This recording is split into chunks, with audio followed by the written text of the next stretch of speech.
and your conversion ratio is better, obviously something's happening. Then we listen to the calls like you grading your tests, and there's KPIs, key performance indicators that we follow.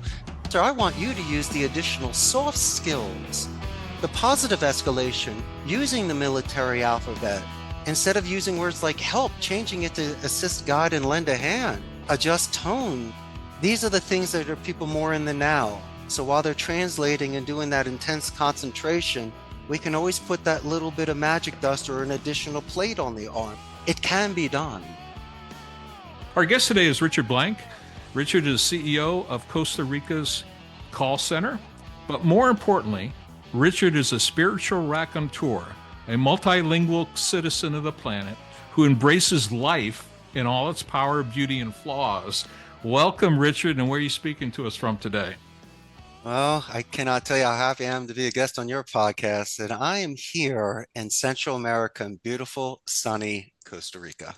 Costa Rica, pura vida. Pura vida, exactamente. I wish I could converse with you in Spanish. You have such a fascinating background. And one of the things I wanted to dive into is you took a life gamble to pay it forward. So tell us more about that.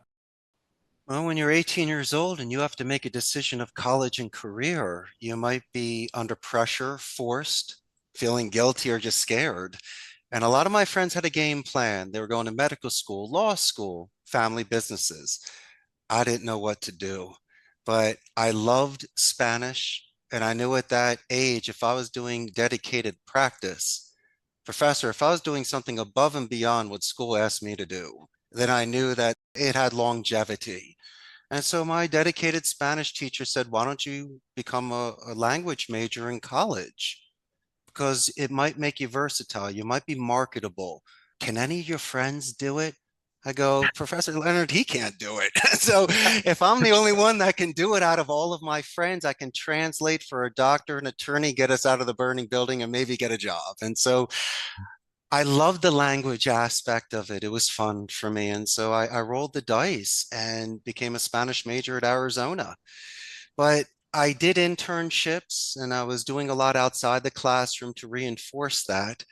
I had jobs post-grad that supported it. And then when I was 27, I had a 1 in a million opportunity to move to Costa Rica. And that's when I got past parents' guilt, made a couple selfish decisions, and realized that I had the backbone and the vigor to go for it and to see what would happen to me if I became an expat for a while. Can we talk a little bit about family guilt? Because I think a lot of college students have to deal with that. You grew up in Philadelphia, East Coast, and the expectation was that you should be a lawyer, you should be a doctor. Why are you wasting your time learning Spanish?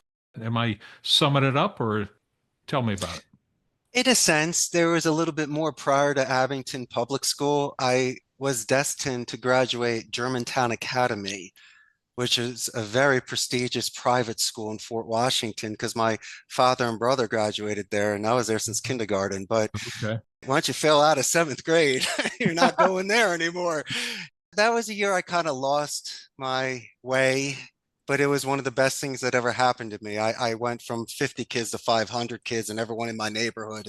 But that's for a different time, different place. But I come from a very nice family and a generous family. We used to like to travel, and we would go to Mexico.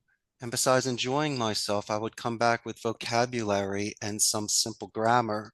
Besides being cute in a parlor trick for my mother's friends, when we would be around and I would see through observation a name tag that said Maria, Jesus, Jose, I would take the liberty of using my 50 words in limited grammar just to have a 3-minute conversation. And the positive reinforcement I got from these people outside of my circle, my family, or anybody else told me, go, Richard, go. Oh, and it was like a goodie bag. Every time I would speak with someone, they'd give me an additional vocabulary word or adjust my grammar. So I was always getting something from that conversation. And it built such confidence and self-reliance to walk up to a stranger and do a proper, polite introduction and amaze people. It's like a magic trick. Yeah. And I really enjoyed it at that young age. Were there other languages, or was Spanish just seemed to be the right fit because of your travels with the family? That's an excellent question. Well, two things. A, the travels with the families, even though we did go to Europe a couple times as well. But in high school, they only offered three languages. It was Spanish, French, and German. And, the cutest girls in my class were Latina. Come on. I had to be like the font. I needed some additional games so I could learn a little bit more move. But once again, it was the most practical because you would meet the most Latino in Philadelphia, not French or German speakers. And so I was Sure. putting three and three together. I don't know, it was almost like in my face. It was something that needed to be done. And when I made my argument to my parents, I said, listen, our great grandparents came from Eastern Europe at the turn of the 20th. They did not speak English. They went to New York. They were entrepreneurs. They were in the garment industry and they learned their English. So don't be comfortable now. Just skip a couple generations. You know it's in our blood. Great grandpa would be extra proud of me. And so I'm definitely doing this. And so I put some guilt on them. I There you let go. them know you can't take the spark. Sabes, when someone has an education, if it's an instrument, if it's painting or drawing or linguistics, why would you put that spark out? If They should have. somebody is doing something to enrich their lives, I think it's one of the most beautiful things. Yeah. Do you have brothers and sisters? Got an older brother and he's brilliant. He went to Well, Washington and Lee University. Look well, how smart he was. that's a great school, but so is U of A. We're going to get to that in a minute, and they have a great football team. But your brother, he's brilliant. Is he a lawyer? Is he a doctor? What's his level of success? Well, he's 4 years older than me, and he could have been anything he wanted in this world.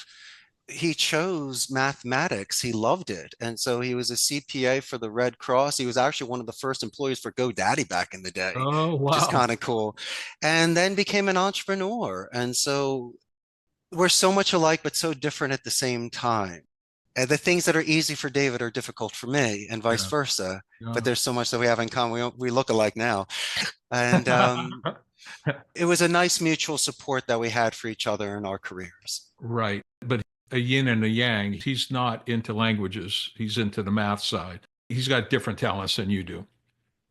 Let me put it this way, I wear pink shirts. Okay. All right. There you go. So, University of Arizona, I used to be at Fort Huachuca in Sierra Vista, so I know of U of A. How did you enjoy that? And you went there because of the Spanish program? Or you like the sun? You like the heat? Ah, Professor, you're so kind. I have to talk about the academic first, and then we'll talk about the fun in the sun. Okay. We got to talk about my SAT scores, which were under 1100. We Okay. got to talk about my GPA, which was, I don't even remember. It was a Yeah. little bit below 3.0. Yeah. As I mentioned, without those extracurriculars and those college recommendations and that beautiful essay that I wrote that got me into college, there was no way. Their language program under Dr. Michael Burgoon, he was brilliant, and I love the professors I had there. A lot of people say, and you have to admit this, that communication is an easier degree. Some people call it blow off classes and things like that, and that's fine. You can say whatever you want about it. But today, if people are capable of delivering a proper message, if they have good, copious note taking skills and attentive listening, and they have find ways to bring people together, they're priceless. Absolutely. And so you can put any academic against someone with that raw natural talent and people gravitate towards them. And so did I want to make college difficult? I was there for 5 years. Why? Two reasons. I don't want to overburden myself. I still wasn't mature enough for enough credits. But secondly, that extra time I had by going to a school where I was paying in-state tuition, so it was affordable, and I could dedicate this time to raising money for Casa de los Niños, interning for Wow. Telemundo. You'll love this, profession. I was selling ski and sun tours to Mazatlan and to Reno. So I was doing that every year too on campus. Oh, I would have hooked you up with a free trip. You know that. Just introduce me I to know five of your that. friends. I know. I But know that that. was building such experience and character and public speaking. And then I could bring these experiences to my professors and let them know. And office hours. Why? So I could hedge my bet and get some nice B's instead of C's. But then again, you saw a different side of a professor. And then you realize that there is an awesome side to these educators, these learned individuals, and they paid forward in such ways. And hats off to them. One of my closest friends today is the superintendent of Bucks County, Angelo Barrios. Okay. He was the principal for Abington High School, assisted me to get into the Hall of Fame. And so it wasn't cool to know guys like you. We were narcs and nerds. That's not true. These are some of the most brilliant, beautiful people in the world that can inspire you to take your lives to next levels. And I thankfully got to see these different sides of these individuals. And that's why I have the scholarship and give it back. And it's so important that people understand that you do this for the love. There's no reason why you wouldn't get into education if it wasn't for being that distracted child that found his focus and is able to connect with the kid today and Yeah. pay that forward so they can balance thereby. Yeah, you have such a tremendous ability and talent for communication. I mean, it bubbles forth. I want to Thank focus you. on that. I want to focus on the communication because, to your point, sometimes people will say, oh, he had a communication degree or he had a sociology degree. That's what I started with, a Yeah, sociology degree. Well, because there was no right or wrong answers, I could write, so that's how I started as my undergraduate. My point there is that when you ask people in business, what's the most important skill? People will often say communication. In business, you need to be able to communicate and you have to do that well. So to be a master at it, as you obviously are, is so significant. And that communication aspect, why stifle somebody's creativity? If they have a talent towards languages, let them do that. So the question is, in languages, the value of multilingual skills. Talk a little bit about that because my assumption is you're doing pretty well for yourself in Costa Rica. You probably have disposable income. And so you have established yourself as a CEO of the Costa Rica Call Center. Obviously, your bilingual talents helped you with that, but talk about more of the advantages of the bilingual capabilities. it's just like when you know the answer, professor, and it becomes crystal clear. And so every time when you get a chance to meet someone that speaks a language that you're proficient, you feel like it's a foul shot compared to a 3-point half court percentage. You really feel like you're dressed accordingly. It is black tie. I got the memo. And so you can walk up to somebody and have the most beautiful introduction, and they realize you've invested time to do this and that you have passion for this. And it's an incredible first impression, especially for people that are bilingual both ways. You both know how hard it is to hit the gym. And you feel cultured. You can sit back and take a sip and say something in a language. And it's refined. It's more interesting. Things become brighter and more lucid. And I always found that the most mundane conversations at cocktail parties and small talk, when you do it in a second language, is so much fun.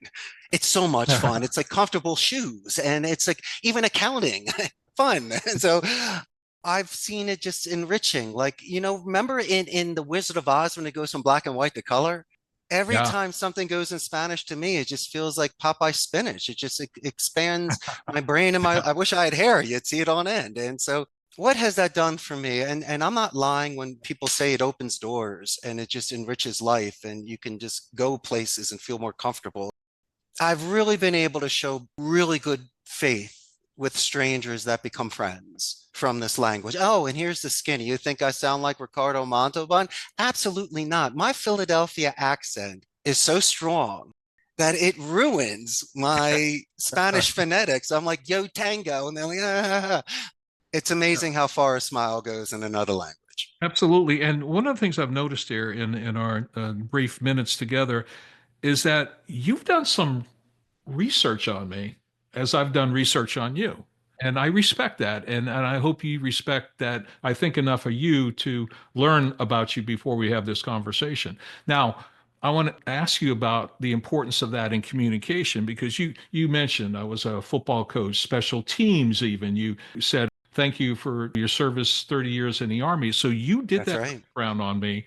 I'm leaning towards, boy, I really like this guy and I've just met him. That's, I suppose, sincere of who you are, but it's also important to communication, is it not? Was it authentic when I mentioned it? It was authentic. It was authentic. Entonces, then you realize it wasn't something to butter the muffin. No, no. And you were mentioning, I think you used the word hero in the beginning. I'm like, my goodness gracious. I mean, I'm standing amongst someone that has accomplished such things, not that I could dream about, but he's been in situations where you've seen a certain side of yourself, especially in the military. It's chivalry. You really see the bold and the brave. You really see what's inside of you of not dying for your country, of course. That's the word that you give, but just to see the best that comes out of you. But yes, these are things that we can find in common. Yes, it makes you feel better. I'm not saying you're going to give me the contract, but if I do have a chance in your circles of that evening of working in the room, if Right. Richard Blank pops in for 3 minutes and talks to you and pops out, you're like, wait a second, I'm Yeah. definitely remembering that guy. And then when you leave in the evening, I see you by the door. I'm like, my man, you're like, all right. And so at least you give me the what's up before you roll. And then I know that we're boys. I know this, that if I don't see you for 6 months, but I happen to see you on campus and I see you and you see me, oh man, we're walking over to each other for a Oh, handshake and how you absolutely. been? How you Absolutely. been? And so Yeah. we at least can pick up now where we left off. We have that anchor. And I Yeah. think that's wonderful. We'll have that for the rest of our lives. Yeah. Did you always have this knack? Elementary school, high school? Has it been refined as you've matured? Well, when you watch enough Remington Steele and the Face Man from the A Team, of course it does. Those are my mentors when I was watching TV, not the facts of life. Um, of course it does. You have maturity and impulse control. You have life experience. You give people second and third chances, benefits of doubts. It's weird as an adult to see a grown man cry, but then you put yourself in their shoes because it's me today, you tomorrow. And so I guess certain things in life has given me priorities, Yeah. but it's been nice. As I say before, as long as you make your bed in the morning and as long as you can look in your eyes in the evening and you don't have a heavy heart and you can rest with your head on that pillow, you've done a half decent day. Yeah. And that's very important, at least for your core foundation. So you've traveled a lot. You've experienced life. What's the secret to a well-lived life? You just can't be hard on yourself. How could you extend to others if your circle, your core, your balance is not complete? You can fake it a little bit, but it's not genuine. I like first downs. I'll take touchdowns and long runs, but I'll grind out yardage and first downs. Even on our phone calls, we have checkpoints. So at least we can organize ourselves, kind of like yourself on missions. You know where you need to be, but there's certain spots where you need to check in and to see how we're doing. And so a lot of it is checking in on myself. And I'm a firm believer in the gym. I've been working out since high school. And so at my age, at 52, I'm still working out 6 days a week. I love my weights, my cardio. I hit the bag and I work on core. My stomach looks great. I take creatine, the protein. I eat well in Costa Rica. And so I'm proud of myself. I'm proud that I've had that sort of dedication. When I feel good, then secondly, I have the strength and the ability to work a day. Now I got my go-go juice. Right. I'm not saying I'm going to make money that day, but at least I got the energy for it. Then it's the compression, it's the downtime. Some people can do meditation, other people have other sort of mediums, but I myself prefer pinball. I have machines, I wash my convertible. I'll do certain things that I enjoy Right. that can help me relieve the stress and recharge batteries. And that's my core. And then when it comes to other people, I try to extend electromagnetic energy. I am a firm believer in certain sort of physics because I was mentioning smiles across the room, the energy we're transferring right now, even handwritten letters that I still read that grandma wrote me just gives me such beauty. And so it's like a scent of a woman. Al Pacino did not marry that woman, but they danced for 3 minutes. And that It, woman will remember him for the rest of their lives. They didn't kiss, they didn't get married or nothing. it was a hot dance. But even there are certain times when it's still respectable and it's still polite to even have that sort of moment. And so I'm saying if you're going to cross paths with an individual, you get 100 years. And I'm so thankful to have 45 minutes with you today. And Yeah, if me that's the too. only 45 minutes that I have in this life, I think you and I made it the best that we could. Carpe diem, man. You know we're going to die tomorrow. Of That's course right. it's going to happen. So, ask for that extra cheese on your burger. You know what to do. How do you pass this on to your workers? You have what, 150 workers in your call center? That's right. Yeah. How do I pass it along to them? By example, because I was in their shoes, so they're in my wheelhouse. If they think I just write checks or I'm an owner, you got to be kidding. I'll take that phone call right now and I'll improve the metrics on what it's on. Not saying I'm better than you, but it's like a controlled study, professor, a focus group. You've studied things. I've studied tens of thousands of calls for over 2 decades. So of course you see certain patterns, soft skills, things that have worked and not worked in regards to QA and scripting and coaching. And so it's always through reinforcement. Since English is their second language, I have to respect the dedication, structure, and discipline. Sometimes it's a grammar adjustment. Sometimes, professor, I cheat. Ooh, that's the word you guys hate in school. It's not the y equals mx plus b behind your calculator. I know that theory. It's writing out the word phonetically because of the vowels, because they're going to say it wrong. So instead of stumping, worrying about, and stopping at that point, write it out. Speak it first, spell it second. And so what I have done is completely reduce that mind blockage. It's a beautiful patch. They just run over it. And sometimes we laugh on how creative they are phonetically to say it right. And then instead of wasting 45 minutes, I've reduced that to 1 minute and we all go around the room, laugh, and we just solve that problem. And then we make them do public speaking. So then people can stand up. Why? You're breaking that one thing most people fear more than death. So then I get the double gun it. They're practicing linguistics and public speaking. What else are they doing, professor? Well, are you righty or lefty? I'm a righty. Hold the script with the left. Use the right hand for illustrators. And I want you to point at me for the personal pronouns, mine and yours. And I want some Shakespeare. Ha ha, ha ha, you. I'm going to increase it 15% in regards to the illumination, the shine of your speech. Watch the old-time radio actors. Look at Orson Welles with War of the Worlds, how expressive he was. Karate, the yell. You're getting that 15% magic out of you that only is produced during that time, the apex of the pyramid. It can only be produced when that happens. And so unless you're insecure, you shouldn't be laughing. If you're making the most money and you got the best numbers on the board, people should be doing your Napoleon Dynamite dance or whatever the hell it does to get you that sort of thing. If that's superstition or if that's just the correct way to hit a golf ball or play a violin. And so I think that body is expressed through so many different ways. And since we are eliminating 3 of our senses over the phone, taste, touch, and smell, the hearing should be expanded. We should be using image streaming and making our vocabulary much more colorful and descriptive. And one of my favorite professors of all time, the great communicator, Helen Keller, who created multiple languages. This person definitely used her abilities and senses that she had to the max. And I think if you're 160 hours a month, sir, sitting at a place without sight unseen, you should be able to fly at night. Your ears should look like bunny rabbits and you should be painting pictures. That's how I believe this thing. It's the art of speech, professor. Do you have any practices that you have with your workers?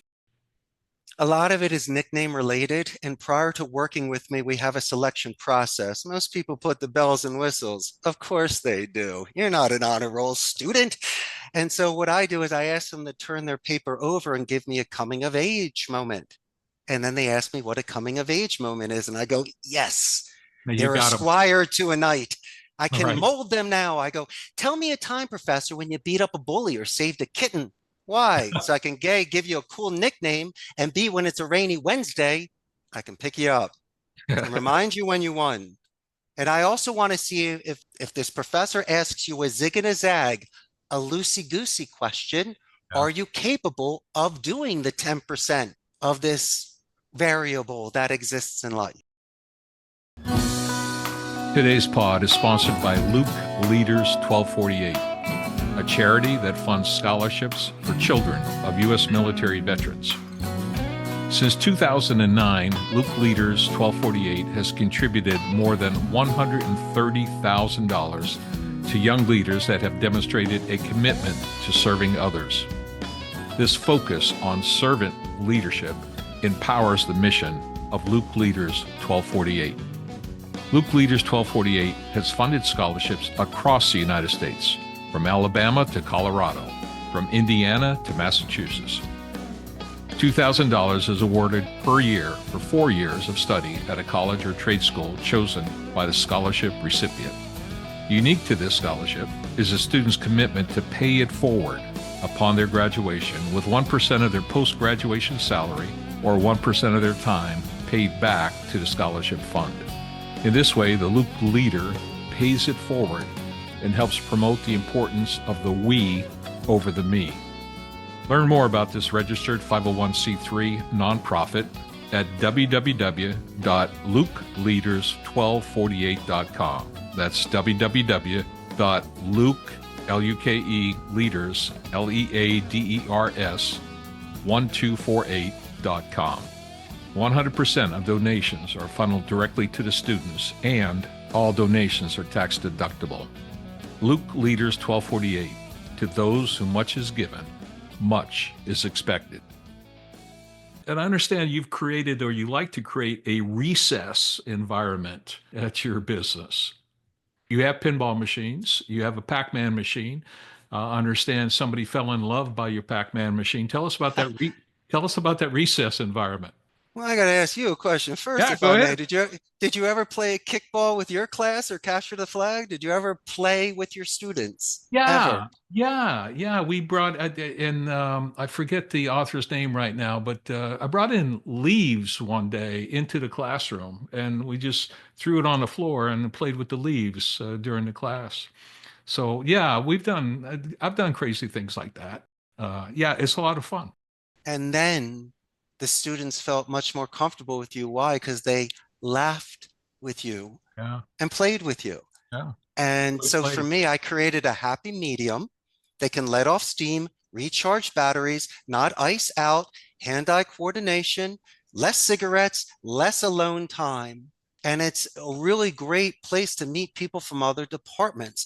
Plus, especially, and I'm going to say this, with my beautiful vintage classic pinball, virtual what? You got to play the real pinball machines, these electromechanical, beautiful machines. They'll never see them again. And so, in this environment, especially with my people, I laugh with them. I see a different side of them. We can compete in a healthy way. And also, I get the best compliment of all, Professor. I get haptics, I get touch. In the Yeah. mornings when I'm playing the game and someone walks past, I get the "Hefe, good morning." And when that happens, it is appropriate. You know that you are so close with these people. That's the solid bond. Absolutely. Now, here's the most important question. You ready for it? Stern or Bali? Oof, that's a tough one. It really depends. The majority of my machines are Bally machines. My oldest one's a 1970 Camelot. I didn't And stump you. That was too easy a question, I guess. but my Gottlieb is the most difficult to fix. I only have one, a Street Fighter 2. Um, That's a great game, Street Fighter 2. I've played that. yeah, I have and played that. And then if you're one looking, more. Sorry to interrupt you. I'm sorry, but I no, go got to ahead. get this out because I'm excited about it. So, Yeah. do you have 1976 Captain Fantastic and the Brown Dirt Cowboy? Oh, I wish. Oh, You know, okay. that was going to be my next point. I know what you're thinking. Yeah, let's get the Kiss one or the Guns N' Roses or Okay. Captain America. Yeah. You could, but then you're paying top dollar. For an example, a 1970 Bally's Camelot, those things can go as little as $700 to $1,200. They're affordable. You get the no names. Now, naturally, I have ones that have names like a Last Action Hero, Data East, Doctor Who, I have. The Street Fighters and stuff like that. But then I got a 1986 Williams Pinbot. And that thing is the most incredible light display I've ever seen in my entire life. But my favorite decade, Professor, I love the 70s. Why? For multiple reasons. Electromechanical, the play fields were painted wood. It's not the laminates or the stickers. Remember the marquee art and the outside painting on the Right. machines? And Right. plus, it's a xylophone and they're easy to fix and open play field. And just, I love them and I'm obsessed with them. And one man's trash is another man's treasure. They're all going out of business. So Yeah. me, you, Billy, Tommy, and Joey, come on, we'll get in a van, drive a couple hours to the beach of the mountains. And for $300, I'm picking up a machine that's worth about 4 grand. And Anyway, you And see you my have one passion. of, yeah, I do, and I appreciate your passion. You have one of the largest collections in Costa Rica. Well, it's interesting when there are people that are collectors as well. Like I have a friend, Victor, out in Amsterdam. He came and I never met him before, but people look to play games when they travel, real serious collectors. Found me online, stopped at the call center. I never met the man before, but just like Dudley Moore and Bo Derek in the movie 10, I'm like, pinball collector? Yeah. And they were running towards each other. I was going to bring him to my house, but he had to go to the airport to see the real collection. And so it's a small group, but it's a beautiful group of apasionados, of people that really love it. But no, in this country, no one collects them. There's a few people with one or two machines. A good friend of mine, Martine, he's in second place with like 10. But I picked them all up. I had the space and I had the desire. And at the call center, are you like the head dog on the pinball? Is there young people that can compete with you? They don't know how to trap the ball and they don't have the patience. They just hit away. So yeah, of course I'm beating them there. And I'm also the king of the air hockey table. Come on, I'm a Philadelphia Flyers fan. I have Ah, to be. there you go. Yeah, air hockey.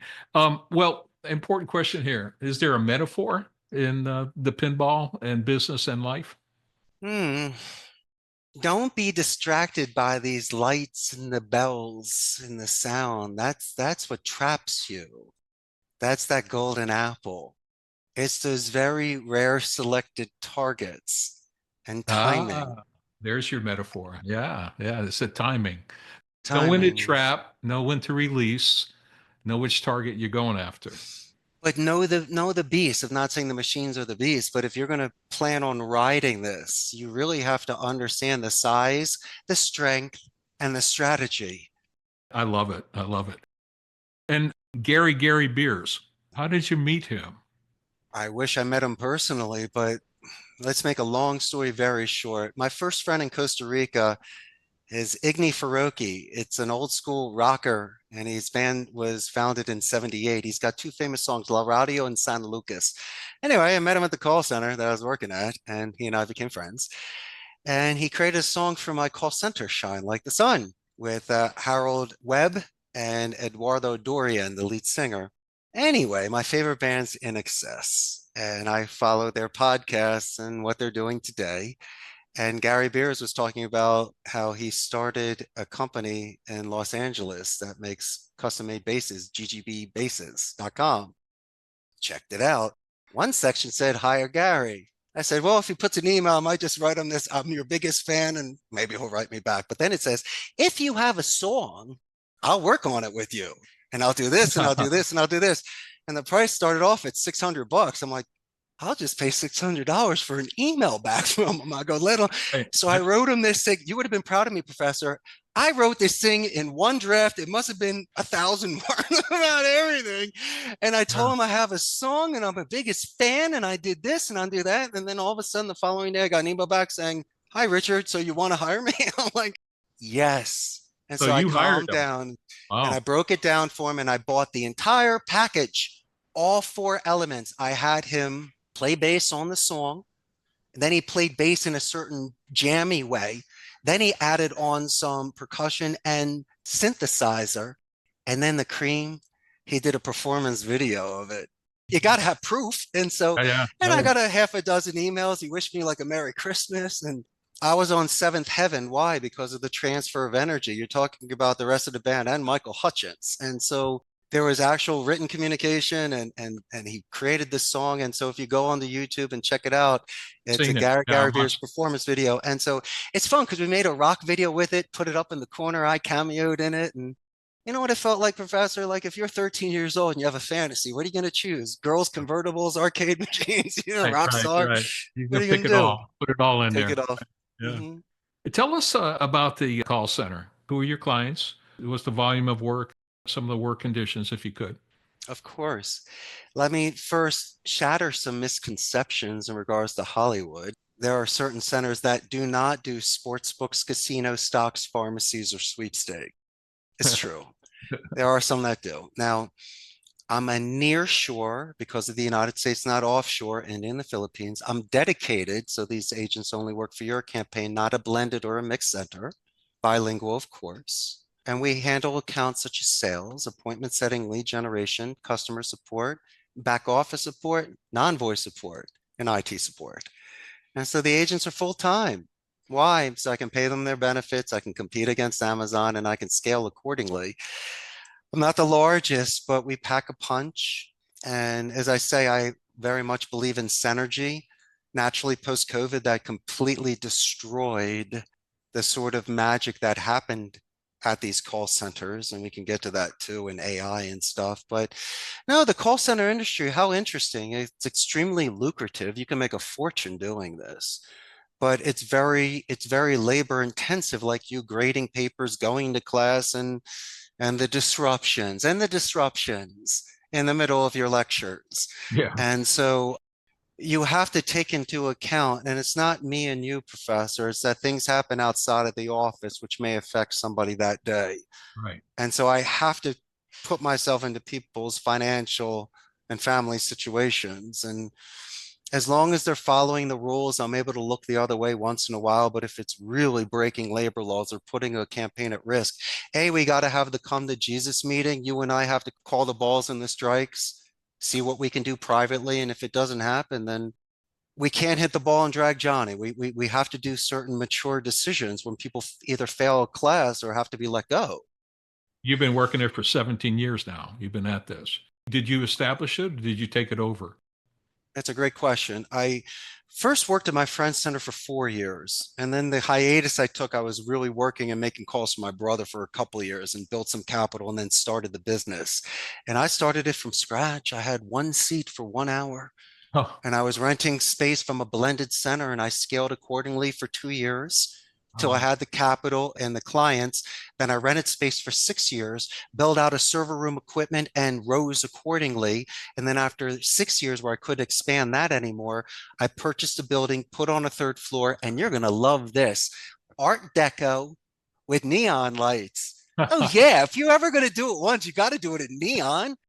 It's beautiful Art Deco. It's got a classic style to it, and I believe it is almost like a theater where people can express themselves. And we're in a beautiful location, Barrio Aranjuez, which is by the third largest public hospital. And you'll love this, all the universities and the train station and the aduana. So we're at a beautiful location right downtown.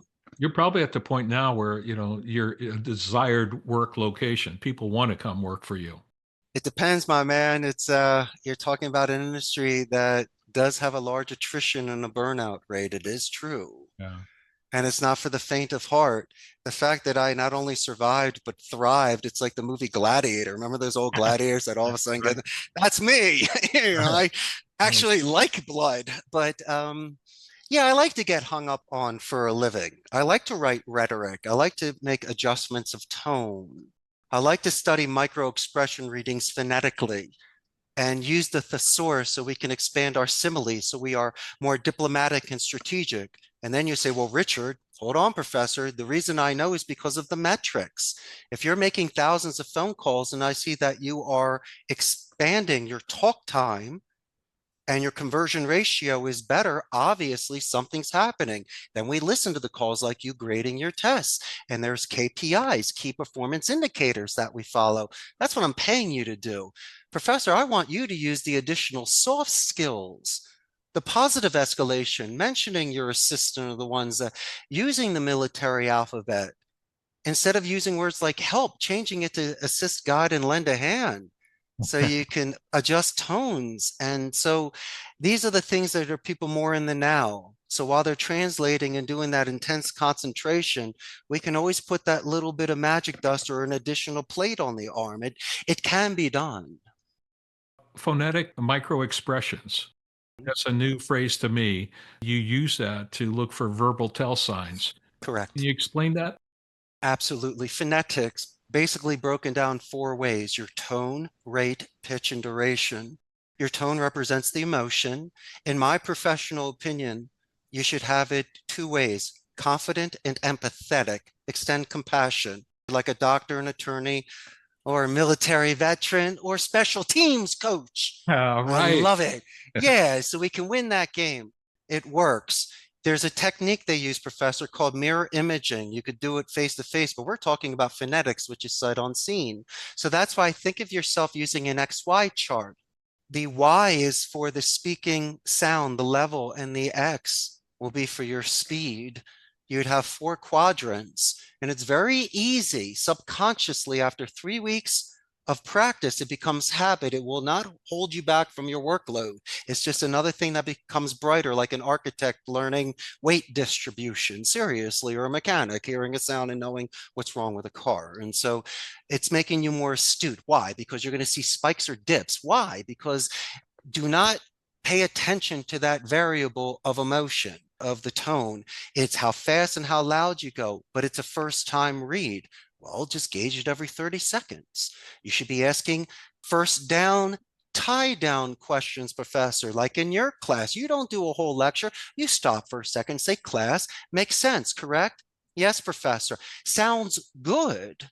Right, class? It does, professor. And then you say, which is really smart, you rake it one more time because you're smart. You say, may we move forward? The insurance policy. Because once in a while, no, hold on, one last, I love the one last question.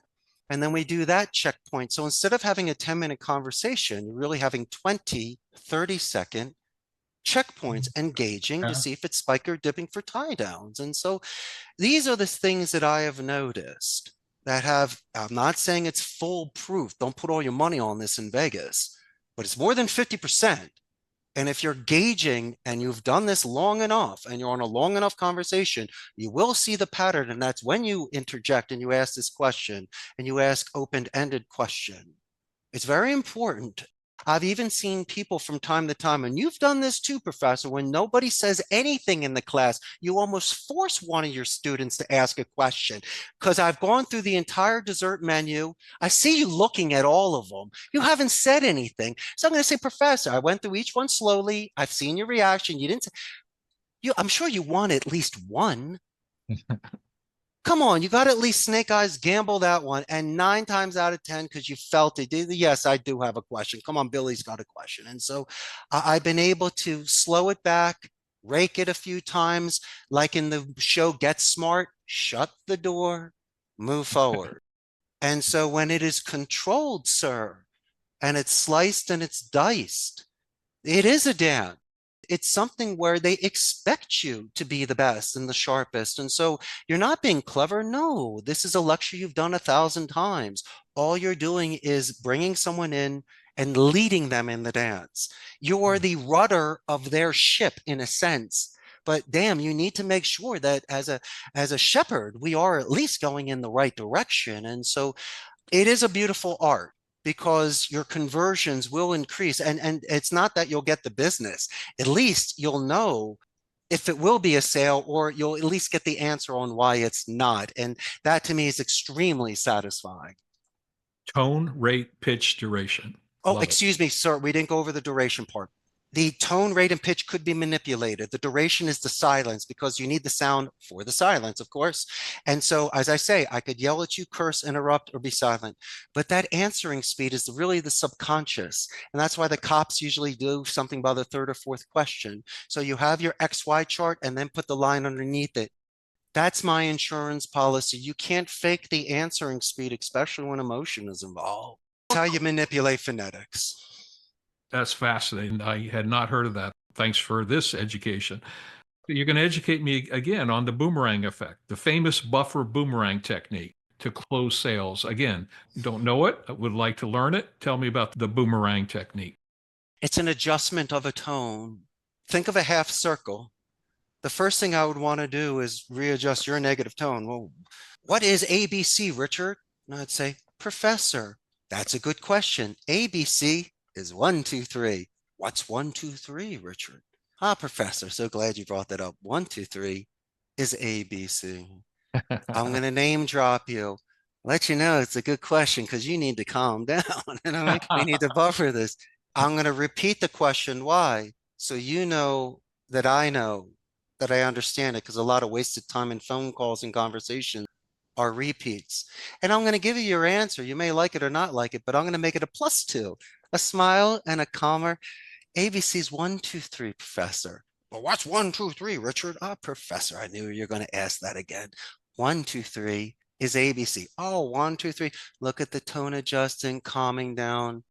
moving forward. And just one last thing in regards to that phonetic micro expression reading, it can be done in any language. I wouldn't suggest doing it in English or even in Spanish if you know it. Do it in German or Chinese, a language you have no idea. So click to that channel. Doesn't matter the semantics. Doesn't matter. Take out the emotion. Don't care for that either. Study that X, Y, and the pacing and see what happens on that novella and that soap opera and see if you can pick something going on. That is where you balance. You need to play those sort of linguistic games as I had to learning a second language, where I needed to be in an environment where I didn't understand in the beginning anything, but I had to deduct through sound and motion. Is this a part of what they're talking about? What a beautiful way to see the landscape and the horizon as a distance compared to the fine detail. And so at least you're making progress that day. You're at least facing towards the sun. We have mentioned early on in our conversation about artificial intelligence. Has AI disrupted call centers, and how so? Well, let me ask you a question, Professor. You ever go and speak to an IVR where you try to give your address or account number and they get it wrong like 10 times? Yes. Or when you're trying to check in for the airport and they're giving you the wrong airport? They haven't figured it out yet. Make a long story short, is it going to be helpful? Of course it will. It's going to be the gathering aspect. It's going to eliminate entry level jobs. Eventually, in 5 to 10 years, the IVR and the information put in will be perfect. But guess is the one thing they'll never get, the empathy. Because when you want to speak to your attorney, doctor, best friend, or mechanic, you do press zero. I want to speak to someone on the best or worst day of my life. So AI will replace certain things, make things more proficient, but there will be that concierge or that golden section VIP that gets to speak to a human to be able to retain, upsell, refer, or in worst case scenario, exit interview while you lost that client. And so just expect that sort of change. It might take us down to the 10-yard line, but once that first and goal, then you're probably going to get a live person on the phone. Richard, I wanted to finish up with something very important for both of us, and that is the scholarship. You're endowed a scholarship at Abington Senior High School in Philadelphia. Can you tell us, please, why you established that and a little bit about it?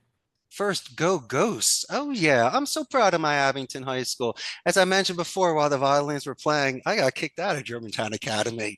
They dropped that zero, and then Abington went with the hero. They hired me.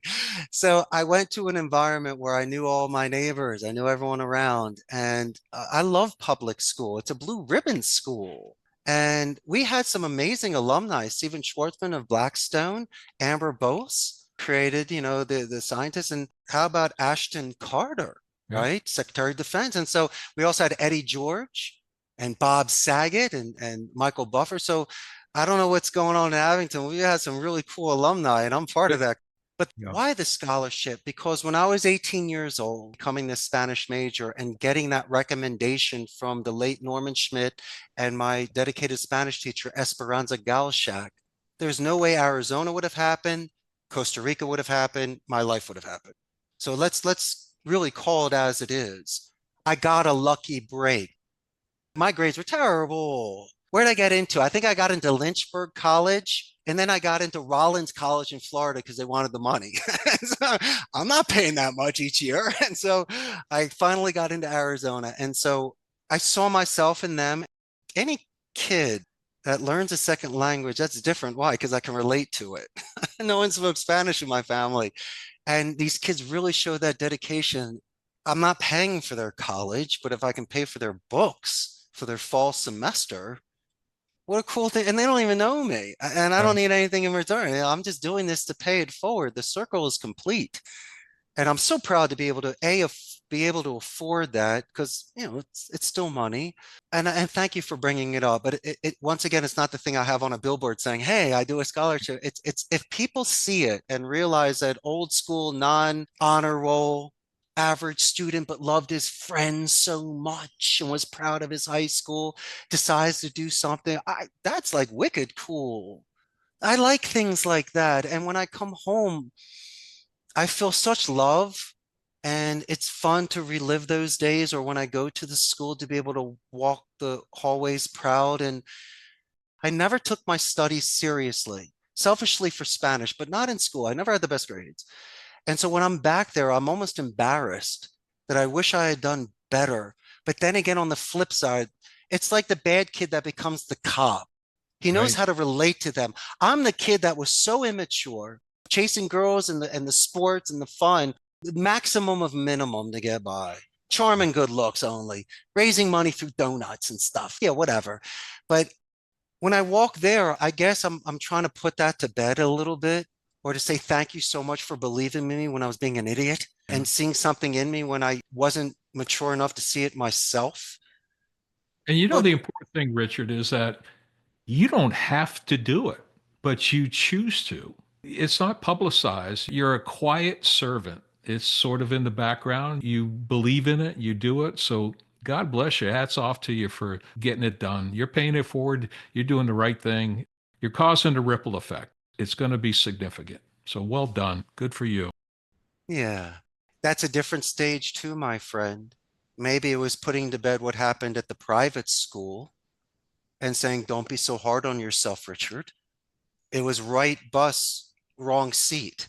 Yeah, You just, right. education was right. You just weren't in the right area. And, it's sometimes, and I mentioned it before, it's being selfish or getting past guilt and doing certain decisions where your intuition is telling you it's the right thing to do. So imagine being in that box where you're earning a living and you're doing what you have to do, but it's like Pink Floyd The Wall. You just feel like you're in that machine. Life should be lived, and it really should be a dream, and it should be beautiful, and you should fall in love, and you should make friends. And if you don't make as much money as your friends, then so be it. Or if you make a ton of money, then buy pinball machines with it. I still feel like I'm 17. This should have never happened. I hope I was able to bring some fun things to the table You today. have been. Any last comments you want to make? We'll get you out of here on that. My final thought is, if you're planning on going for life a little bit, be responsible. And you know perfectly well, sir, that 80 hours is full time, 40 hours is part time. And so if you have your responsibilities and bills paid, there's no reason mornings, evenings, and weekends you can start that second project or volunteer or go to the gym or start getting out of your house and off your phone and starting doing things where you're interacting with people and enjoying life a little bit more, because it goes fast. And I don't have regrets, but I'm slowing down a little bit now, my friend. That's why your podcast was not 10 minutes.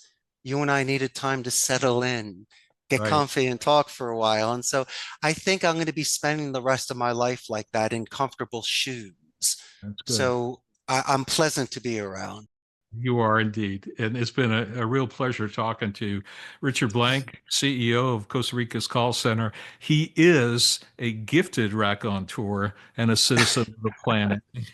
I've really enjoyed this. This has been a lot of fun. Well, Thanks I for, have one last question. Did I yes, sir. pass your class? If I Oh, was you in your did. class, would I have passed today? You got an A plus, my man. You got an A plus. Well done. Love it. Today's pod was produced by Len Samborowski and edited through Final Cut Pro. If you enjoyed today's show, please like and subscribe to the Manager Memo podcast. A new episode is released each Sunday. Become part of our management team.